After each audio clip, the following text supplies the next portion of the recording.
Olá pessoal, tudo bem? Tudo tranquilo com vocês? Vamos para a nossa segunda aula de física aqui do Para Passar no Enem. Um pedido que eu faço para você: compartilhe esse vídeo com o maior número de pessoas possível. Só assim o YouTube entende que esse vídeo é bacana, que ele vai ajudar muita gente e aí ele vai entregar para muito mais pessoas que estão precisando daquele apoio nos estudos agora. Beleza? Vamos para a aula, galera. Na nossa aula de hoje a gente vai falar um pouquinho sobre a relação de movimento. Na última aula a gente falou de sistemas de grandeza. Hoje a gente vai falar de movimento em si. O movimento retilíneo e uniforme. O primeiro movimento de cinemática, para a gente entender, né, como que esse movimento se relaciona, como que a gente pode entender a ideia de velocidade, a análise gráfica desse movimento e, claro, as relações de ultrapassagem.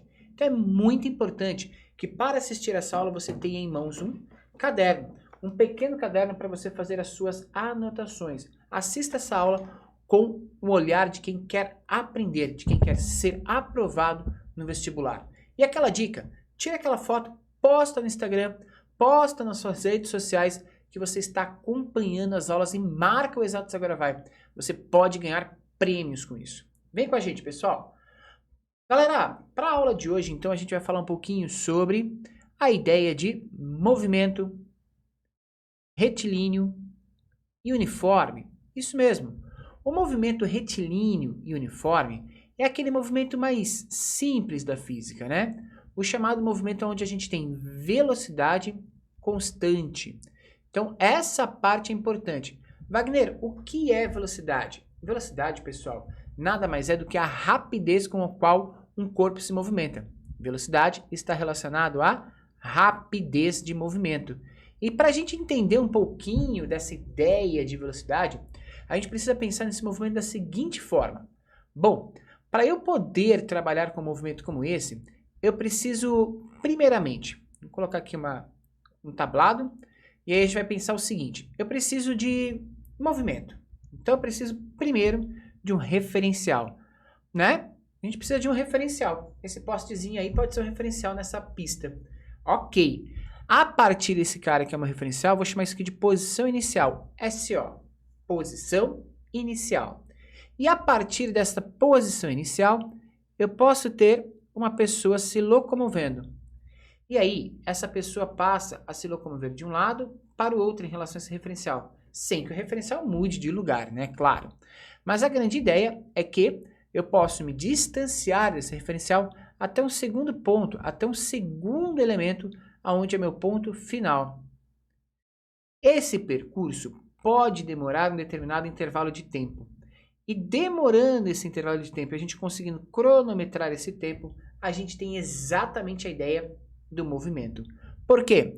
Porque foi percorrida uma certa distância, num intervalo de tempo, com uma velocidade constante.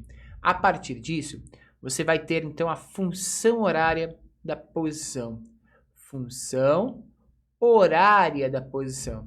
E o que é a função horária da posição, Wagner? É uma função que vai te dar a possibilidade de encontrar uma posição do corpo em qualquer intervalo de tempo, horária da posição. Então vamos lá, vamos analisar como que a gente pode referenciar isso, tá? Passo a passo. Bom, para encontrar uma posição final em função do tempo, eu preciso conhecer da onde esse corpo partiu, mais o quanto que ele caminhou, ou seja, a sua velocidade vezes o seu tempo. A partir disso, pessoal, nós temos uma função velocidade, uma função, desculpa, posição em função do tempo, ok? Lembrando que a velocidade é uma grandeza vetorial, a gente coloca uma setinha ali para vetor. Então essa é a nossa função horária da posição. Isso é importante. Lembrando que caso o corpo esteja se afastando desse referencial, nós temos um movimento de nome movimento progressivo. Progressivo. E se eu estou me aproximando desse referencial, se o corpo estivesse a se aproximar do referencial inercial, né, a gente vai ter então o movimento retrógrado, tá? Então a gente tem essas duas possibilidades, ou movimento progressivo ou movimento retrógrado. Ok, a gente já viu aí a relação de velocidade. E graficamente, Wagner, como que fica? Gente, em relação a um gráfico, a gente tem que pensar o seguinte, vamos desenhar um gráfico aqui junto, né? Professor, você não deixa essas coisas prontas já para a aula, porque a gente vai construir junto cada detalhe dessa aula, gente. Beleza? Então vem comigo, ó. Vou montar um gráfico aqui para você rapidinho. E nesse gráfico, a gente tem um gráfico que é o seguinte. Um gráfico de posição em função do tempo. Então, essa linha vertical aqui vai ser a nossa linha da posição. Posição dado em metros. E essa linha aqui de baixo é o tempo dado em segundos. Ok? De acordo com a nossa equação, nós temos que a posição final é igual a posição inicial mais velocidade vezes tempo. A gente tem a seguinte relação. Para eu poder utilizar esse gráfico, né, e analisar esse gráfico em relação a isso, perceba que essa função é uma função do primeiro grau. Ela sendo uma função do primeiro grau, gente, significa que a gente vai ter, nesse tipo de sistema, um gráfico que vai ser representado por uma reta, tá? Toda função do primeiro grau tem um gráfico que é representado por uma reta. Esse gráfico traz algumas informações importantes. Por exemplo, se ele tiver essa inclinação, né, essa estrutura que a gente está vendo aí, esse gráfico representa uma função progressiva, um movimento progressivo. Porém, se o gráfico tiver essa posição, partindo de uma posição mais distante e se aproximando do zero, do referencial, a gente tem um movimento chamado de retrógrado. Quando a gente tem um movimento progressivo, a velocidade ela é positiva. Quando você tem um movimento retrógrado, a velocidade é negativa, ok? E, gente, a inclinação dessa reta, a taxa de inclinação dessa reta, o alfa, e a gente pode calcular isso como tangente de alfa, essa tangente de alfa vai trazer para a gente uma informação muito importante. O que que é? Tangente, o que que é, gente? É cateto oposto, que seria o ΔS, dividido pelo cateto adjacente, que nesse caso é ΔT. O que é ΔS sobre ΔT? É a própria velocidade. Então, perceba comigo que esse modelo, essa ideia de calcular a tangente, o ângulo formado por esse gráfico, dá para a gente a velocidade. Quanto mais inclinado for, né? Então vamos fazer o seguinte, vamos colocar esse gráfico aqui embaixo e vamos fazer o seguinte, ó, vamos colocar uma outra reta. E vamos comparar dois movimentos. O movimento dessa reta que está laranja e o movimento da outra retinha aqui que eu vou deixar ela amarela, certo? Eles partindo do mesmo ponto. Quem está mais rápido? A linha laranja ou a linha amarela? A amarela, né? A velocidade da amarela é maior que a velocidade da laranja. E por que que você sabe, Wagner? Porque o ângulo é maior. Quanto maior esse ângulo de inclinação, maior será a velocidade, variando de 0 até 90 graus. Beleza? Partindo disso, quando a gente vai lá para o ângulo de 90 até 180 graus, aí a gente vai ter o quê? Um alfa, né? No ângulo obtuso aqui, que a gente vai ter o seguinte, a tangente de alfa, que vai ser cateto. Qual que é o nome do cateto aqui, gente? Isso, cateto oposto sobre cateto adjacente, assim que você calcula, né? Que é o nosso ΔS sobre ΔT. Mas perceba que o nosso ΔS, ele é negativo, porque ele começa com uma posição maior e vai para uma posição menor. Então, essa variação é negativa. Isso vai trazer para a gente uma velocidade negativa. Então, observe esses detalhes. Se você observar bem esses detalhes, você jamais vai errar um exercício como esse. Fica a dica aí para você, ok? Análise gráfica de movimento, retilíneo e uniforme.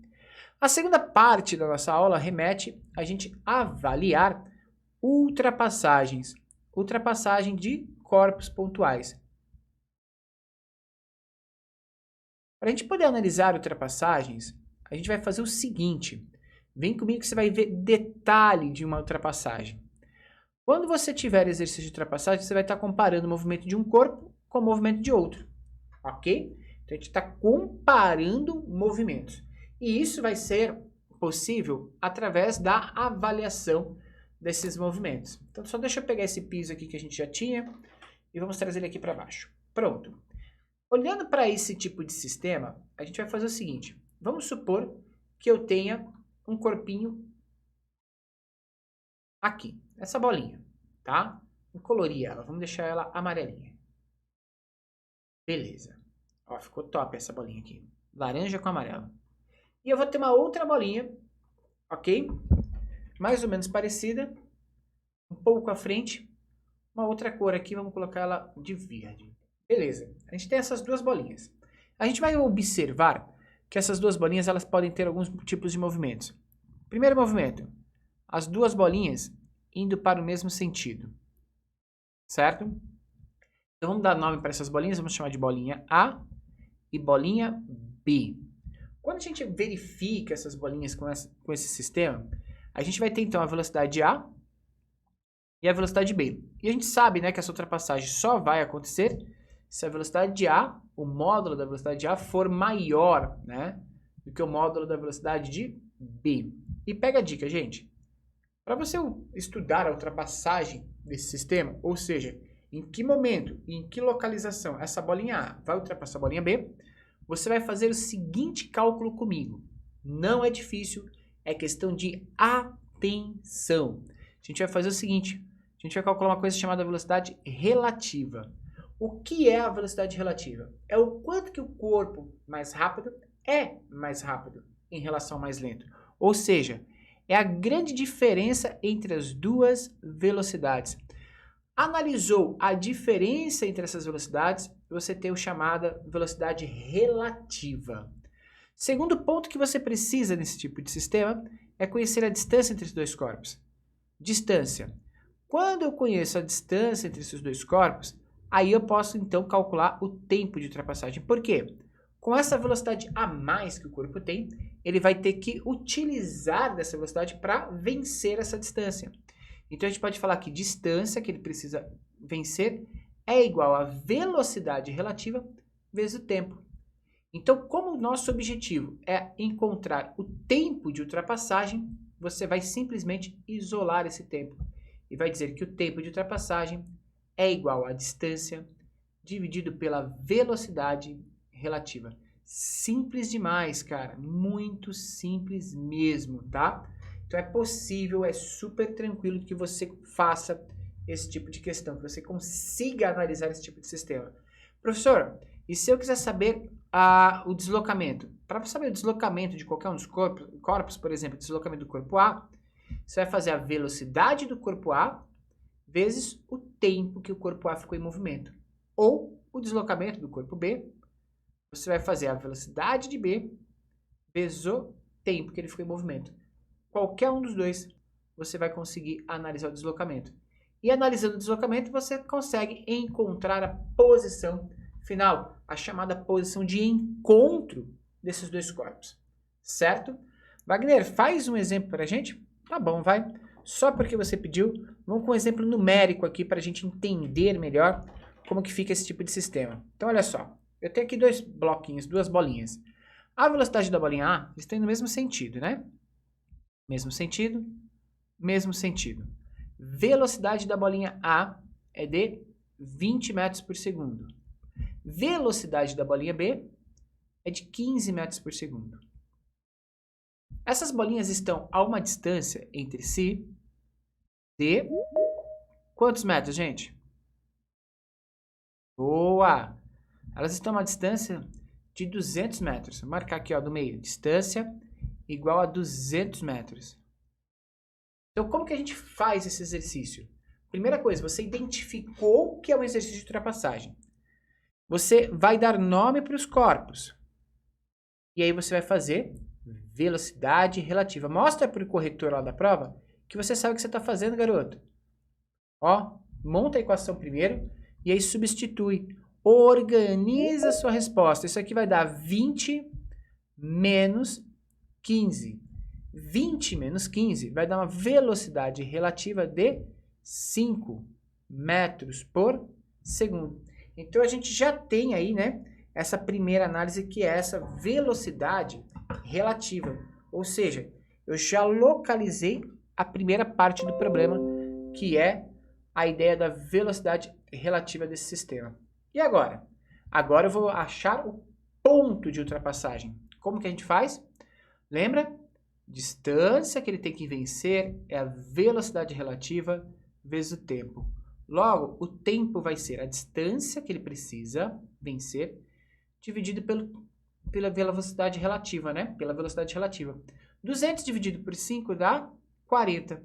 Então, o corpo precisa de 40 segundos para executar a ultrapassagem. Percebeu como você fez?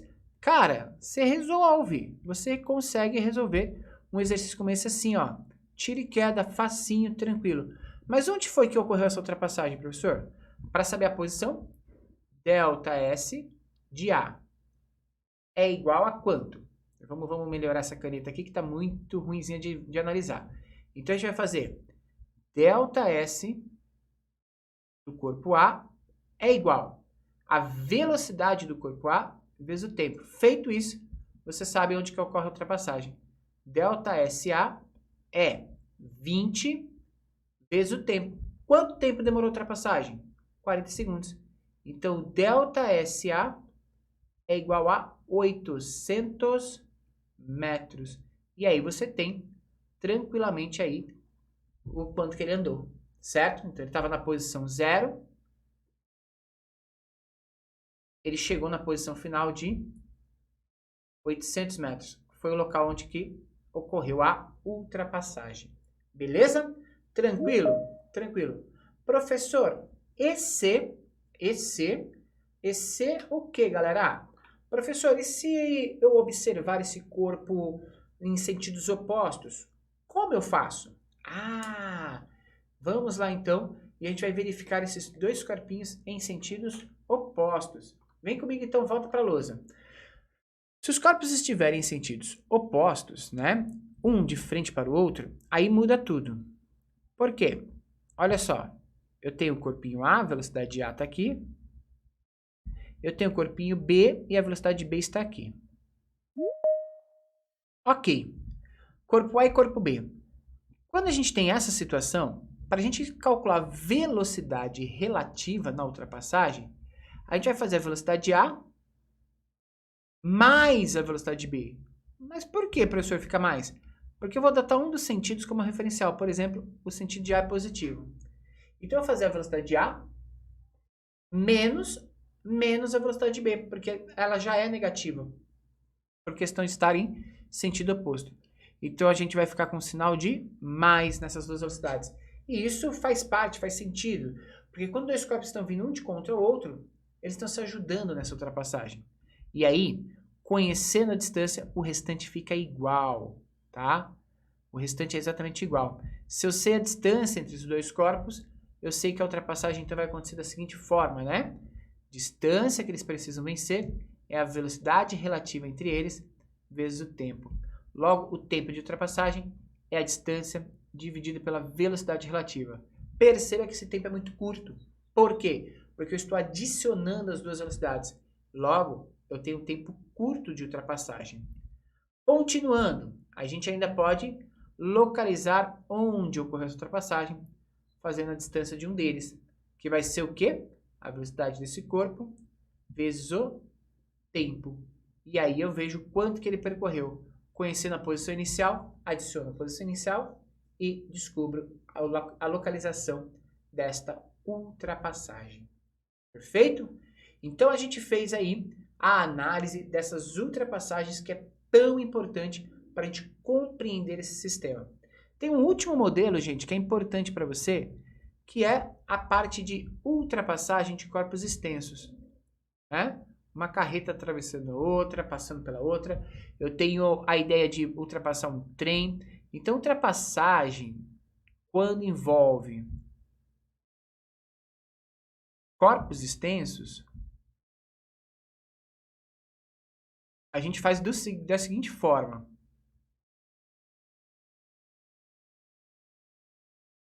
Olha só, eu vou adicionar dois corpos extensos aqui como se fossem duas carretas, tá? Eu não sei desenhar carreta, mas normalmente a gente pode fazer assim, ó. Faz a parte de trás dela, né? E depois faz a partezinha da frente. E aí a gente tem uma carreta aqui desenhada. Olhando lá de cima, né? E aí se eu pegar e representar outra aqui, eu tenho duas carretas aqui desenhadas. Pessoal, a nossa ideia agora é verificar, né, como que se dá a ultrapassagem dessas carretas, ok? Essas carretas da transportadora agora vai. Beleza?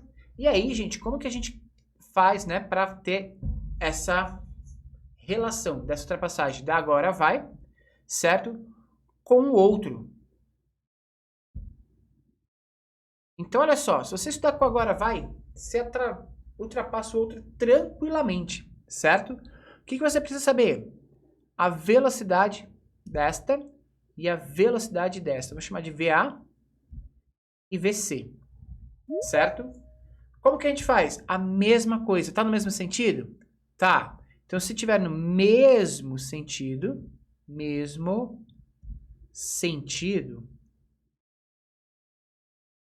você vai fazer o quê? Você vai fazer velocidade relativa é igual a VA menos VB, em módulo, né? E aí, pessoal, para a gente ter essa ultrapassagem, para a gente relacionar aqui essa ultrapassagem, a gente vai fazer o quê? A gente vai trabalhar de uma forma, então, que é a seguinte. Se liga só. Deixa eu só juntar a carreta aqui, senão ela não vai junto. Vai fazer o seguinte, ó. Pronto, agora a carreta tá inteira. A gente vai verificar o tamanho da primeira carreta. Aí essa carretinha começa a passar.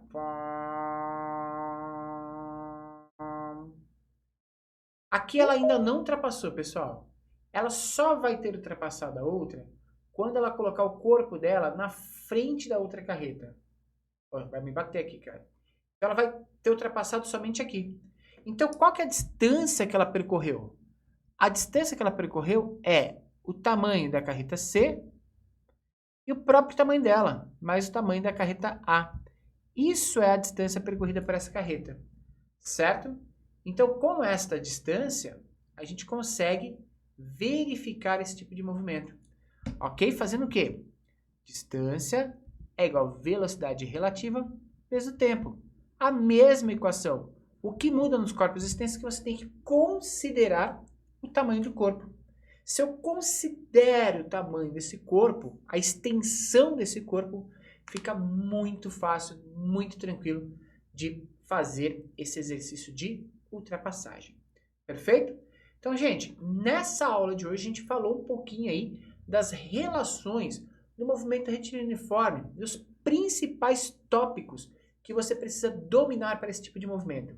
A gente ainda tem essa semana uma aula só com exercícios desse tipo de sistema. E aí, vem com a gente para passar no Enem?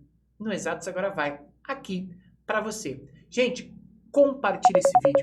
Se você gostou, deixa o seu like. Manda para o maior número de pessoas possível. É importante, porque, meu querido, minha querida, a gente vai junto ser aprovado nesse vestibular. Valeu e até a próxima aula. Tchau, tchau.